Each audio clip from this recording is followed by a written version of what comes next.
حکیم عامر رزاق ابھایا کی طرف سے تمام دنیا میں اردو بولنے، سننے اور سمجھنے والوں کو نیا سال مبارک ہو۔ لیکن ناانصافی آج بھی موجود ہے۔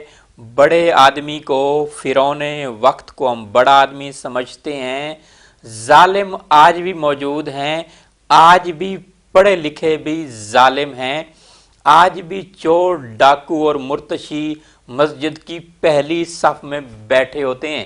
آج بھی ہم نے عمرہ اور حج کو فیشن بنا لیا ہے، سیر گاہ بنا لی ہے۔ عمرہ حج کرنے کے بعد بھی ہماری زندگی نہیں بدلتی، ہم اپنے آپ کو چینج نہیں کر سکتے۔ فرقہ بندی آج بھی موجود ہے، آج بھی تعصب کی جنگ ہے، آج بھی بڑے اور چھوٹے کا احترام نہیں رہا۔ محبتیں، رشتے آج بھی خون سفید ہو گئے ہیں۔ بھائی بہن کو قتل کر رہا ہے، ماں بیٹی کو قتل کر رہی ہے، بیٹی اولاد کو قتل کر رہی ہے۔ آج بھی جو ہے انصاف بکتا ہے، آج بھی ٹکوں پر جو ہے انصاف بکتا ہے۔ انسانیت ختم ہو گئی ہے۔ کیسے ختم ہو گئی ہے؟ ہمارے گھروں کے اندر وہ دین نہیں رہا تو کیسے ممکن ہو سکتا ہے؟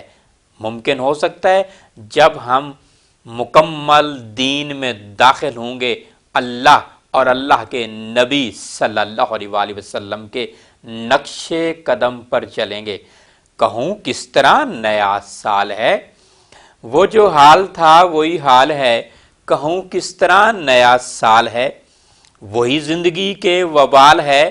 کہوں کس طرح نیا سال ہے، وہی بے یقینی ہے کوبا کو، وہی نا امیدی ہے 400۔ جو بھی ہے سراپا سوال ہے، کہوں کس طرح نیا سال ہے۔ وہی دست و پا، وہی چشم و لب، جو گہن میں تھے وہ گہن میں ہیں۔ وہی حسن جس پہ زوال ہے، کہوں کس طرح نیا سال ہے۔ وہی انتشار کی زندگی ہے، وہی غبار سی زندگی ہے۔ وہی سانس لینا محال ہے، کہوں کس طرح نیا سال ہے۔ وہی پھول، پھول پہ تتلیاں ہیں ڈری ہوئی کہ مری ہوئی۔ وہی بے حسی جو کمال ہے، کہوں کس طرح نیا سال ہے۔ وہی خواب ہیں کہ عذاب ہیں، وہی روز و شب کے سراب ہیں۔ وہی گردش مہ و سال ہے، کہوں کس طرح نیا سال ہے۔ وہ جو حال تھا وہی حال ہے، کہوں کس طرح نیا سال ہے۔ وہی زندگی کے وبال ہے، کہوں کس طرح نیا سال ہے۔